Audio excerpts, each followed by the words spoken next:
So hello everyone. इस पूरी materia Medica की सीरीज़ में आज का दिन हो सकता है आपके लिए सबसे इम्पॉर्टेंट दिन हो और सबसे इंटरेस्टिंग भी, क्योंकि आज हम एक ऐसी मेडिसिन समझने वाले हैं जो बहुत ही सीरियस केस में आपकी हेल्प कर सकती है। एंड अगर आपने उस मेडिसिन को उस प्लेस पे यूज़ कर दिया सो the patient will be cured. देखो, ये एक ऐसा आपको ड्रग पिक्चर आज मैं बताऊंगा जिसके लिए एलोपैथिक स्कूल में कोई आंसर नहीं है उनके पास। They don't have any answer. उनके लिए वो पेशेंट बहुत ही क्रिटिकल सिचुएशन में है, बट आपके लिए वो उस पर्सन की टिपिकल अपीयरेंस आपको उस रेमेडी की तरफ पॉइंट करेगी, और अगर आपने वो remedy they the so he will be cured for sure. ठीक है। सो आज हम ऐसी ही एक रेमेडी की बात करने वाले हैं। उसके पहले मैं आपको एक छोटा सा क्लिनिकल सिनेरियो बताता हूँ और फिर मैं रेमेडी का नाम डिस्क्लोज़ करूँगा। मान लो आप एक पेशेंट को देखने गए जिसको टाइफॉइड है। ठीक है, बच्चा है 8 साल का, उसको टाइफॉइड है, वो पीठ के बल लेटा हुआ है और आपने देखा उसकी जो आँखें हैं वो बिल्कुल सिर्फ आधी खुली हुई हैं, ऐसे मतलब बहुत ही डेबिलिटेटेड स्टेट में है। और आपने देखा वो चेहरा पूरा काला पड़ा हुआ है और आप घबरा गए। इसे देख के आप खुद भी घबरा गए कि ये कैसा केस है, how will I able to handle it. ठीक है। उसने बहुत सारी मेडिसिन खाई होगी ऑब्वियसली टाइफाइड के लिए, बट ये केस अभी आपके सामने आया है। आपने बच्चे से पूछने की कोशिश की कि बेटा बताओ क्या प्रॉब्लम है। वो कुछ नहीं बोल रहा, कुछ भी नहीं बोल रहा। आपने उसे बहुत तेज़ हिलाया, बहुत एजिटेट किया, फिर भी कुछ नहीं बोल रहा। तो स्टूपीफैक्शन में है वो। स्टूपीफैक्शन मतलब आपकी किसी भी बात का वो जवाब नहीं दे रहा, स्लगिशनेस में है, बिल्कुल ढीला पड़ा हुआ है। उसे लग रहा है कि आपको भी लग रहा है he is going to die. अगर आपने उसको हेलेबोरस नहीं दी, he will surely die of this thing, क्योंकि वो टाइफाइड के एक ऐसे स्टेज में जा चुका है जहाँ पे ये जो फीवर है ये अब उसके ब्रेन को अफेक्ट कर रहा है, ये उसमें ब्रेन ट्रबल्स कॉज कर रहा है। एंड उस ब्रेन ट्रबल में जाने की वजह से ये ऐसी स्टूपीफैक्शन में है या स्लगिशनेस में है। सो आज हम पढ़ने वाले हैं हायोसाइमस, जो हमारी मटीरिया मेडिका की one of the most important drugs मैं कहूँगा है, क्योंकि ऐसे जो सीरियस केसेस होते हैं ये आपको चैलेंज देते हैं, और बिना चैलेंज के देखो कुछ भी काम करने में मज़ा नहीं आता। सो ये आपको चैलेंज देते हैं कि what is your competency as a homeopathic doctor, आप किस तरह के केसेस ठीक कर सकते हो। सो अगर आप इस तरह के केसेस ठीक कर पा रहे हो, if you have such medicine in your Arsenal in your materia Medica, कि आप उनसे इस इतने सीरियस मैग्नीट्यूड के केसेस को टैकल कर सकते हो। बट देखो, उसके लिए आपको पूरा कॉन्फिडेंस होना चाहिए अपनी प्रिस्क्राइबिंग पे, और आपको प्योर डीप नॉलेज होनी चाहिए उस रेमेडी की जो भी आप दे रहे हो। सो आज हम वही डीप नॉलेज एक्वायर करने की कोशिश करेंगे। I will try my best. और आप भी अगर इसके बारे में कुछ जानते हो तो मैं हमेशा आपसे कहता हूँ कि आप कमेंट सेक्शन में कुछ लिखो। देखो, आप अगर अपने भी इनपुट्स दोगे ना, सो ये चीज़ बहुत ज़्यादा प्रोडक्टिव होती चली जाएगी और हम धीरे धीरे हम सभी कुछ ना कुछ सीख जाएंगे।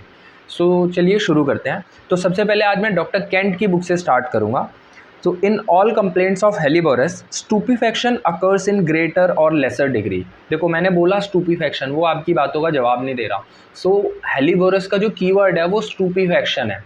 मैं हर रेमेडी में, हर एक मेडिसिन में आपको एक कीवर्ड बताता हूँ या कुछ ऐसी लाइंस बताता हूँ जिन पे वो पूरी रेमेडी रिवॉल्व करेगी। सो इसका जो कीवर्ड है वो पहला कीवर्ड है स्टूपीफैक्शन। दूसरा जो कीवर्ड है वो है ब्रेन ट्रबल्स। ठीक है। sometime it is a complete stupor, sometime a partial stupor, but it is always stupefaction and sluggishness. So helleborus is useful in affections of brain. अब डॉक्टर केंट जो हैं वो इसके स्फीयर ऑफ एक्शन को define कर रहे हैं, brain, spinal cord and general nervous system and mind. देखो, चार ही चीज़ें बोली उन्होंने, brain, spinal cord, general nervous system and mind. और मैंने आपको क्या बताया, टाइफाइड फीवर। और देखो, अगर टाइफाइड फीवर के एक स्टेज में पेशेंट ऐसी हालत में चला गया है कि वो बिल्कुल ना जवाब दे रहा है, आंखें आधी बंद है, आप उससे मिलने गए, आपको लग रहा है he is on death bed, उस समय पे आप हेलीबोरस यूज़ कर सकते हो। ठीक है। There is a peculiar kind of imbecility और stupefaction of the body and mind, और एक्सट्रीम स्टेट में ये अनकॉन्शियस हो जाएगा। अब ये कैसे कंडीशंस में हो सकता है, हाइड्रोसेफेलस में हो सकता है, सेरेब्रोस्पाइनल मेनिंजाइटिस में हो सकता है, इन्फ्लेमेशन ऑफ द ब्रेन में हो सकता है। तो ये सारी कंडीशन है। देखो कितनी सीरियस कंडीशन है, मेनिंजाइटिस, हाइड्रोसेफेलस और इन्फ्लेमेशन ऑफ द ब्रेन, है ना। अर्ली डिजीज़ में देखो हेलेबोरस के अंदर क्या होता है कि जैसे अभी हमने थोड़ी देर पहले हायोसाइमस पढ़ी थी, बेलाडोना भी मैंने आपको पढ़ा रखी है, स्टेमोनियम पढ़ा रखी है, इन सब में बहुत एक वॉयलेंस होता है, सिम्टम्स के अंदर हमें वॉयलेंस देखने को मिलता है। हेलेबोरस में हमें वो वॉयलेंस नहीं देखने को मिलेगा, ये पैसिव है, ठीक है। अब इसके अंदर स्टूपिफैक्शन है, bordering on insensibility, diminished power of the mind over the body, the patient can not be roused up and he will act as if he were, वो आपके सामने खुद ही कोशिश करेगा कि वो कुछ सोच रहा है but he could not think, उसके ब्रेन इतना ज़्यादा इन्वॉल्व हो चुका है, पैथोलॉजी इतना ज़्यादा डीप जा चुका है कि वो सोच तक नहीं पा रहा, वो आंसर करने की, वो आपसे जैसे बिल्कुल लेटा हुआ है और वो आपको बोलने की डॉक्टर साहब, but he will not speak anything, वो इतने ज़्यादा ऐसी स्टेज में जा चुका है। सो ये जो लैक ऑफ वाइटल रिएक्शन है ये हेलिबोरस की तरफ पॉइंट कर रहा है, ये हमें इस रेमेडी की तरफ ले जा रहा है जिससे इस पेशेंट को ठीक किया जा सकता है। देखो जो भी स्टेट में होता है ना प्रेजेंट, वो स्टेट उसकी ससेप्टेबिलिटी का कॉल होता है और वो कॉल ही फिजिशियन को समझना होता है, वो जो ससेप्टेबिलिटी कौन सी रेमेडी डिमांड कर रही है ये बिल्कुल हमारे सामने होता है हर एक केस में। बस हमें क्या चाहिए, फ्रीडम फ्रॉम प्रेजुडाइज, हमें सिर्फ एग्जैक्ट ऑब्जर्वेशन चाहिए कि हम केस को ऑब्जर्व कैसे कर रहे हैं, देख कैसे रहे हैं। अगर आपको देखना आ गया ना केस को, सो आधी प्रॉब्लम आपकी वहीं सॉल्व हो गई। उसके बाद रेमेडी सिलेक्शन आसान है, बट पहले आपको पता होना चाहिए कि एग्जैक्टली ससेप्टेबिलिटी, इस पेशेंट की जो वाइटल फोर्स है वो हमसे क्या कह रही है, what we have to do with him, ठीक है।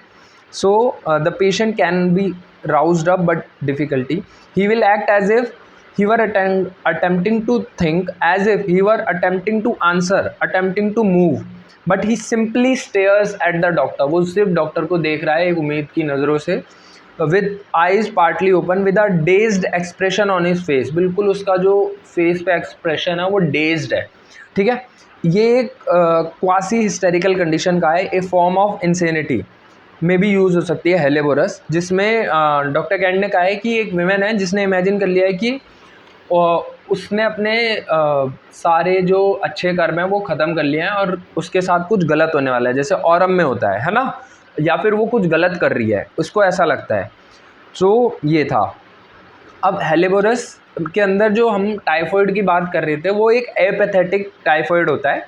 इसमें क्या होता है कि आप पेशेंट को चाहे छुओ, चाहे उसको कवर करो, बहुत देर तक कवर रखो, चाहे उसको बिल्कुल भी कवर मत करो, उसे फ़र्क ही नहीं पड़ रहा। He does not seem to be sensitive to heat or cold or pricking or handling or pinching. Even आप उसे पिंच भी कर दोगे तो listlessness या stupefaction, ये सभी की नोट्स हैं बिल्कुल हेलेबोरस को यूज़ करने के, ठीक है। But is called in the text stubborn silence is more an apathetic silence and inability to speak. ऐसा नहीं है कि वो बोलना नहीं चाह रहा, बट उसे he cannot think, अब कोई सोच ही नहीं पाएगा तो क्या बोलेगा, अगर मैं अपने थॉट्स ही रिकलेक्ट नहीं कर पा रहा तो मैं बोलूँगा क्या, है ना। So this is the state. Face की जो अपीयरेंस होती है वो बहुत sickly appearance, sunken, gradually emaciating, has a sooty appearance, बिल्कुल ऐसा लगेगा किसी ने, सूट का मतलब होता है ना वो ब्लैक कलर का जो स्मोक में से पार्टिकल्स चिपक जाते हैं, वैसे पार्टिकल, बिल्कुल ऐसा लगेगा कि कितना काला पड़ गया चेहरा इसका, ठीक है, sooty appearance. Just as if soot had settled in the nostrils, यहाँ पे नोस्ट्रिल्स के पास सूट सेटल कर गया है, in the corners of the eyes, you will say that the patient is going to die and quite likely without hellebore. आप बोलोगे कि patient बिल्कुल डेथ बेड पे है, वो उसे बचाना बहुत मुश्किल है, it is a very critical condition. So और ये सही में क्रिटिकल कंडीशन है, इंस्टेड अगर आप हेलेबोरस को यूज़ नहीं करते हो तो, ठीक है। फेस जो होता है ये एक्सप्रेस करता है मेंटल सिम्टम्स को, ये जो wrinkled forehead, bathed in cold sweat, paleness of the face, head of the heat, twitching of the muscles of the face, ये सब हमें मिलता है। अब ये जो सूटी अपीयरेंस है नोज़ के अराउंड, ऐसे ही लाइकोपोडियम का जो केस होता है, अगर ब्रेन ट्रबल्स में अगर हम लंग्स की ट्रबल्स में देखें, लंग्स में लाइकोपोडियम में अगर दिक्कत हो जाती है तो क्या होता है कि उसकी जो नोज़ होती है वो डायलेटेड हो जाती है, डायलेटेड एंड सूटी। सो वो लाइकोपोडियम की अपीयरेंस है। अब लाइकोपोडियम का मैंने जिक्र यहाँ पे इसलिए किया है क्योंकि हेलेबोरस और लाइकोपोडियम में एक चीज़ और कॉमन है कि इन दोनों के अंदर 4 to 8 PM में एग्रेवेशन होता है। अब जो ऐसी टाइम मोडेलिटी होती है ये बहुत बहुत बहुत इंपॉर्टेंट है। सो आप बिल्कुल नोट करके कहीं लिख लो कि 4 to 8 PM में लाइकोपोडियम और हेलेबोरस में एग्रेवेशन होता है, ठीक है। So this was about the helleborus, हाँ एक चीज़ और, ये बेड पे जो लेटेगा ना तो ऑन द बैक ही लेटेगा, बट इसके जो लिम्स होंगे वो बिल्कुल ऐसे पेट की तरफ चिपके होंगे। अब मैं आपको अभी ऐसे बता नहीं सकता, डेमोन्स्ट्रेट नहीं कर सकता, बट ऑन द बैक लेटा होगा और पैर उठा के अपने ऊपर मतलब पेट के पास रखे होंगे, drawn up, limb drawn up, ऐसे फोल्ड कर रखे होंगे या तो, ठीक है। सो ऐसे याद रख लेना इसका। And can not be rouse to full consciousness, ये स्टूपिफैक्शन में रहता है पेशेंट। अब इसका ना हम एक बार स्फीयर ऑफ एक्शन देख लेते हैं इस बुक से, मैंने चारों किताबें खोल रखी हैं। तो माइंड, ब्रेन, सेंसोरियम, देखो mind, brain, sensorium, nerves, motor और सेंसरी दोनों तरह की, मेम्ब्रेन्स, म्यूकस, सीरस। अभी हम देखेंगे कि इसके अंदर इफ्यूजन भी होता है, एक्सुडेशंस हो जाते हैं, पानी भर जाता है कई सारी कैविटीज़ में, तो उसमें भी हेलेबोरस बहुत अच्छा काम करती है, ठीक है। उसमें भी हेलेबोरस बहुत अच्छा काम करती है। सॉरी वो कैमरा थोड़ा हिल गया था। Then kidneys, muscles and exudations. Okay, so हमने इसमें से भी देख लिया इसका जो स्फीयर ऑफ एक्शन है। फिर अब हेलेबोरस का एक बार बोरिक से इंट्रोडक्शन पढ़ के फिर एलेन्स की नोट्स शुरू करते हैं। It produces a condition of sensorial depression. मैंने बोला ना सेंसोरियल डिप्रेशन, क्यों डिप्रेशन हो रहा है? क्योंकि उसका माइंड काम ही नहीं कर रहा, ब्रेन में इन्फ्लेमेशन हो गया है, एनकेफेलाइटिस का केस है, या फिर मेनिंजाइटिस का केस है, सेरिब्रोस्पाइनल मेनिंजाइटिस हो गया है, या हाइड्रोकेफेलस का केस है, या फिर एपेथेटिक टाइफॉइड का केस है। इन सभी के केस में हेलेबोरस बहुत अच्छा काम करती है, ठीक है। सीज, हियर्स, टेस्ट इम्परफेक्टली, मैंने बोला ना, आप उसे छू दो, आप उसे चूटी काट दो, उसे पता भी नहीं चलेगा। And general muscular weakness which में go on to complete paralysis. अभी मस्कुलर वीकनेस है but which can go on to complete paralysis, क्योंकि ब्रेन का इन्वॉल्वमेंट है ना। अभी हम इसमें देखेंगे तो इसके अंदर क्राई एनसेफेलिके भी होता है, जैसे एपिस के अंदर होता है ना, क्योंकि एपिस में भी ब्रेन ट्रबल्स होती हैं। ब्रेन ट्रबल, क्राई एनसेफेलिके का मतलब एक सडन श्रीकिंग साउंड होती है, जो बच्चों के अंदर जिनमें ब्रेन ट्रबल्स होती है बहुत तेज चिल्लाते हैं, ठीक है। वॉर्म्स के केसेस में भी हमें देखने को मिलती है, जब वॉर्म्स कभी कभी नर्वस सिस्टम को अफेक्ट करना शुरू कर देते हैं, ठीक है। कैरेक्टरिस्टिक एग्रीवेशन, हाँ एक चीज़ और, विच में go on to complete paralysis accompanied with dropsical effusions. अब देखो मैंने आपको बताया था एक्सुडेशंस होते हैं इसके अंदर, तो डॉक्टर बोरिक ने लिखा है ड्रॉप्सिकल एफ्यूजन्स। फिर hence a remedy in low states of vitality, low states of vitality and serious disease, तो बहुत ही सीरियस डिजीज़ के अंदर आप हेलेबोरस को यूज़ कर सकते हो। कैरेक्टरिस्टिक जो इसका एग्रीवेशन है वो 4 to 8 PM पे है, लाइकोपोडियम की तरह। Sinking sensation, state of effusion in hydrocephalus, mania of a melancholic type.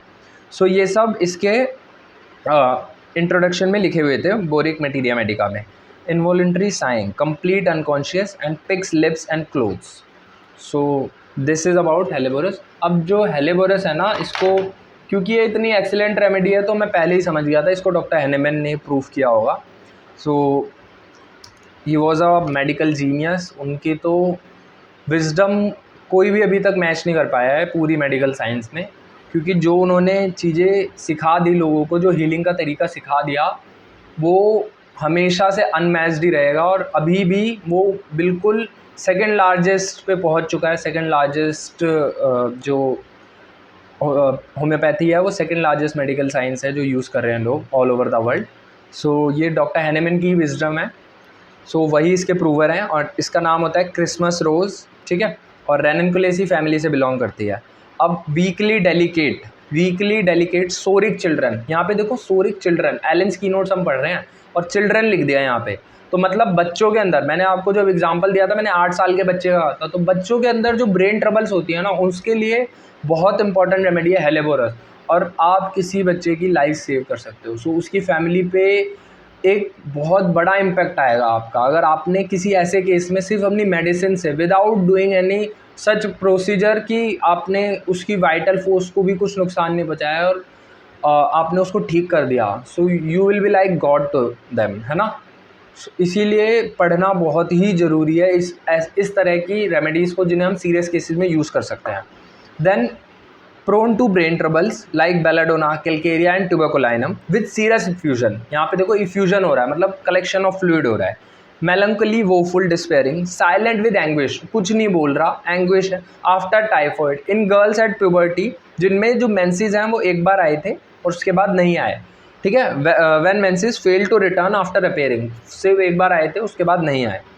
Irritable, easily angered, consolation aggravates, consolation aggravate, nat mur, sepia, silicea, ignatia, इन सब में कंसोलेशन एग्रेवेट करता है। और ये हेलिबोरस हम भूल जाते हैं, सो हेलिबोरस आपको नहीं भूलनी है। Does not want to be disturb, मैंने बोला ना वो बिल्कुल स्टूपिफैक्शन में है, आप उसे बहुत मुश्किल से जगा पाओगे, ठीक है, जेलसीमियम नेटम्यूर की तरह। Unconscious, stupid, answer slowly when questioned, a picture of acute idiocy. अब एक्यूट इडियोसी का मतलब ये नहीं है कि उसे आता नहीं है, इसका मतलब ये है कि ही कैन नॉट थिंक, क्योंकि ब्रेन इन्वॉल्व है, ब्रेन में इम्पैक्ट आ चुका है बीमारी का, इतना ज़्यादा सीरियसली वो बच्चा इल है कि आप उससे कुछ भी पूछोगे वो बोलेगा ही नहीं। जैसे बेराइटा का आपका बच्चा है, आप उससे कुछ भी पूछते हो वो मम्मी के पीछे छुप जाता है जाके। So that picture of chronic idiocy is baryta का, बट ये एक्यूट इडियोसी है। बच्चा पहले ऐसा नहीं था, अभी कुछ दिनों से कुछ भी नहीं बोल रहा, ना कुछ खा रहा है, ना कुछ मांग रहा है, ना कुछ बता रहा है कि हो क्या रहा है इसके साथ। सो वो उसकी फॉल्ट नहीं है, वो आपको समझना है कि उसके अंदर लैक ऑफ वाइटल रिएक्शन है, वो बहुत सीरियसली इल है, इस वजह से वो इस तरीके से बिहेव कर रहा है। देन फिजिकल जनरल्स में soporous sleep with screams, shrieks and starts, मैंने बोला ना क्राई एनसेफलिक है, तो जब सोने जाएगा ना तो बहुत तेज तेज चिल्लाएगा, बहुत तेज तेज रोएगा। ग्रीडली स्वेलोज कोल्ड वाटर, हाँ एक बात याद रखना कि वो बहुत सारी चीज़ें जल्दी जल्दी खाता है, तो इसके अंदर रवीनस हंगर होता है और बहुत ज़्यादा प्यास लगती है, ठीक है, थर्स्ट और हंगर बहुत ज़्यादा है इसके अंदर। बाइट स्पून, अब ये जो सिम्टम है बाइट स्पून, तो ये रवीनस हंगर को दिखा रहा है कि कुछ भी खाने की कोशिश कर रहा है, बट रिमेन्स अनकॉन्शियस, और अनकॉन्शियस ही रहता है, पर क्योंकि उसके अंदर अनकॉन्शियस ही इसका मेन की नोट है। आपको बिल्कुल स्टूपिड और स्टूपिफाइड बच्चा दिखेगा कि वो सो रहा है, ना आंसर कर रहा है, ना कुछ बोल रहा है, चम्मच काट रहा है, ठीक है, ये एक आप पिक्चर इमेजिन करके अपने मन में बना सकते हो। कॉन्स्टेंटली पिकिंग हिज लिप्स, यहाँ पे ऐसे ऐसे करता रहेगा। क्लोथ्स और boring into his nose with his finger, जैसा हम बोरिंग इनटू हिज नोज में और भी रेमेडीज होती है जैसे एरम ट्राइफिलम, बट वो साइड्स ऑफ द नोज पे बोरिंग करता है ना, बोरिंग इनटू हिज नोज। और अगर ये तो है स्टूपिफैक्शन में है तो इसलिए कर रहा है, बट अगर कॉन्स्टेंटली कोई बिल्कुल सही स्टेट ऑफ माइंड में है और परफेक्टली कॉन्शियस है और फिर भी वो कर रहा है तो वो एरम ट्राइफिलम में होता है। ड्रॉप्सी, अब देखो ड्रॉप्सी हो रही है इसमें ब्रेन की, तो ब्रेन में इन्फ्लेमेशन है। चेस्ट, एब्डोमेन, तो चेस्ट में इन्फ्लेमेशन है, चेस्ट में इन्फ्लेमेशन के लिए भी, सो इसमें आप बहुत अच्छे से क्योर कर सकते हो जो बहुत डीप पैथोलॉजीज हैं उनको भी। Abdomen after scarlatina, intermittents with fever, fever के साथ, debility, suppressed urine from suppressed exanthemata. अब सप्रेस स्किन एरप्शन के बाद अगर किसी को ये सारी दिक्कत हो रही है तो उसमें ना सबसे इंपॉर्टेंट रेमेडी जो मुझे अब तक समझ आई है पूरी मटीरिया मेडिका में, वो जिंकम है। अगर किसी को सप्रेस्ड आपने कर दिए उसके स्किन एरप्शंस और उसके बाद कोई कंप्लेंट्स शुरू हुई हैं, तो उसमें आप जिंकम यूज़ कर सकते हो, ठीक है। Then brain symptoms during dentition, dentition के टाइम पे अगर ब्रेन सिम्टम्स आ रहे हैं, वही मैंने आपको पहले बता दिया था, ब्रेन का ही इन्वॉल्वमेंट है इसमें पूरा। बेलेडोना और पोडोफाइलम में भी ऐसा होता है। थ्रेटनिंग एफ्यूजन, मतलब एफ्यूजन की स्टेट में जाने वाला है, तो उसमें ट्यूबरकुलाइनम और एपिस भी आ जाती हैं। तो ब्रेन ट्रबल्स के लिए ट्यूबरकुलाइनम, एपिस, हेलेबोरस, ये बहुत बहुत इंपॉर्टेंट रेमेडीज़ हैं और इनको आपको बहुत डिटेल में पढ़ना पड़ता है, एक एक छोटी डिटेल आपको पता होनी चाहिए, जिससे जब आप पेशेंट को देखो ऐसी सीरियस हालत में, सो एटलीस्ट आप उसकी हेल्प कर सको, ठीक है। देन हाइड्रोसेफेलस पोस्ट स्कारलेटिनल, देखो स्कारलेट फीवर के बाद हाइड्रोसेफेलस हो गया या टीबी के बाद हाइड्रोसेफेलस हो गया, विच डेवलप्स रैपिडली, और बहुत जल्दी, मतलब रैपिड डेवलपमेंट है इसके अंदर, पहले रैपिडली डेवलप करेगा और फिर स्टूपिफाइड स्टेट में चला जाएगा। बहुत ही छोटे समय के इंतराल में बच्चा बहुत ज़्यादा बीमार हो गया, याद रखना मेरा ये सेंटेंस, बहुत छोटे टाइम इंटरवल में बच्चा बहुत बीमार हो गया, बिल्कुल देखने में ऐसा लग रहा है कि कितने दिन से बीमार पड़ा है, ठीक है। विच डेवलप्स रैपिडली, जैसे एपिस, सल्फर, ट्यूबरकुलाइनम, इनमें भी होता है। Automatic motion of one arm and leg, automatic motion है वन आर्म और लेग का, सो ये सिम्टम भी इसके अंदर लिखा हुआ है। Boring head into pillow, rolling from side to side, beating head with hands. अब ये देखो पिक्यूलियर सिम्टम है कि वो अपना हेड जो है वो तकिए में ऐसे गाड़ने की कोशिश कर रहा है, ये पिक्यूलियर सिम्टम है मेनिंजाइटिस का। ये मेनिंजाइटिस में बच्चे ऐसा करते हैं और ब्रेन ट्रबल्स के साथ बच्चे ऐसा करते हैं, ठीक है। वैकेंट थॉटलेस, ये मैं आपको ऑलरेडी बता चुका हूँ कि बिल्कुल आंखें ऐसे देखता रहेगा आपको, पिपल्स डायलेटेड हैं या फिर कभी पूरी बंद है, कभी बहुत ज़्यादा खुली हुई हैं, बट एक स्टूपिफैक्शन है, कुछ आंसर नहीं करेगा, बस लेटा हुआ है, देखे जा रहा है एक स्टूपिड बच्चे की तरह, ठीक है। Chewing motion of the mouth corners, देखो च्यूइंग मोशन कैसे आ रहा है, वो कुछ बोलने की कोशिश कर रहा है, कुछ ना कुछ डेलीरियस स्टेट में है बट वो बोल नहीं पा रहा। Corners of mouth sore, crack, nostrils dirty and sooty and dry. Then GIT में देखेंगे तो डायरिया ड्यूरिंग एक्यूट हाइड्रोसेफेलस, फिर से ब्रेन इन्वॉल्वमेंट के साथ ही डायरिया हो रहा है, डेंटिशन के टाइम पे डायरिया हो रहा है, प्रेगनेंसी के टाइम पे watery, clear, tenacious, colourless mucus, white jelly like mucus like frog spawn. अब म्यूकस का कलर भी बता रहा है, white jelly like mucus like frog spawn. अब ये जो ऐसे वर्ड्स यूज हुए थे ना कि ये bytes the spoon, helleborus, like frog spawn, ये बहुत इंपॉर्टेंट होते हैं, ये पीजी क्वेश्चन में आएंगे तो इन्हें भी याद रख लेना, ठीक है। फ्रॉग स्पॉन जैसा डायरिया होता है हेलेबोरस में। इनवॉलेंट्री, फिर यूरिन देखो red, black, scanty, coffee ground, suppressed होता है इसका यूरिन। ब्रेन ट्रबल्स में हेलेबोरस के अंदर यूरिन जो होता है सप्रेस्ड होता है in brain trouble and dropsy, और फिर उसकी वजह से क्या हो जाएगा, ड्रॉप्सी हो जाएगी। और यूरिन आएगा भी तो एल्ब्यूमिनस यूरिन आएगा, एल्ब्यूमिनस मतलब उसके अंदर वो क्लाउडीनेस होगी, है ना, टर्बिडिटी आ जाएगी। नर्वस सिस्टम में मेनिंजाइटिस, चाहे वो और acute meningitis, cerebrospinal, tubercular with exudation, paralysis है विद मोर और less complete with the cry encephalique. मैंने आपको बता दिया एक सडन श्रीकिंग साउंड निकालेगा वो सोते टाइम, क्राई एनसेफलिके कहते हैं। ब्रेन ट्रबल्स में बच्चे ऐसे चिल्लाते हैं। Convulsions with extreme coldness of body, coldness of body के साथ कन्वल्जन्स भी हो रही है। एक्सेप्ट हेड और ऑक्सीपुट, पूरी बॉडी में जो है वो कोल्डनेस है बट हेड और ऑक्सीपुट हॉट हो सकते हैं, ऐसा आर्निका में भी होता है, ठीक है। कंपेयर करेंगे इसे एपिस ब्रेन ट्रबल्स के लिए, एपोसाइनम ड्रॉप्सी के लिए, आर्सेनिकम फिर से ड्रॉप्सी और ब्रेन ट्रबल्स के लिए, है ना। बेलाडोना सेरिब्रल कंजेशन के लिए, ब्रायनिया के साथ प्लूरल एफ्यूजन एक्सुडेशंस के लिए, डिजिटैलिस के साथ, अब डिजिटैलिस के साथ क्यों कंपेयर कर रहे हैं इसे, ये आप बताओगे मुझे, ठीक है। लेकेसिस के साथ फिर से वही, लेकेसिस में भी बहुत डीप पैथोलॉजीज इन्वॉल्व होती हैं। सल्फर के साथ ब्रेन ट्रबल, ट्यूबरकुलाइनम के साथ ब्रेन ट्रबल, जिंकम के साथ अगर किसी का स्किन सिम्टम्स सप्रेस कर दिया गया और उसके बाद उसको ब्रेन ट्रबल्स हो गई हैं, ठीक है। इन ब्रेन और मेनिंजियल अफेक्शंस, वैसे तो ये सारी रेमेडीज़ ब्रेन और मेनिंजियल अफेक्शंस के साथ ही कंसिडर करने के लिए लिखी हुई हैं, बट आप मेरे को बताओगे डिजिटैलिस के साथ क्यों कंपेयर कर रहे हैं इसे और क्या इसका रिलेशन हो सकता है डिजिटैलिस के साथ। So this was all about helleborus, बहुत इंपॉर्टेंट रेमेडी है और इसीलिए मैंने इतनी सीरियसली आपको ये पढ़ाई है। सो अगर आपको समझ आ गया है sir then do subscribe to my channel and share this video with all your friends जितने भी होम्योपैथी को परस्यू कर रहे हैं, और क्योंकि ये मुझे लगता है कि बहुत ही इंपॉर्टेंट रेमेडी है और हम सबको पता होनी चाहिए कि ऐसे केसेस भी हम हैंडल कर सकते हैं। This is the scope of homeopathy.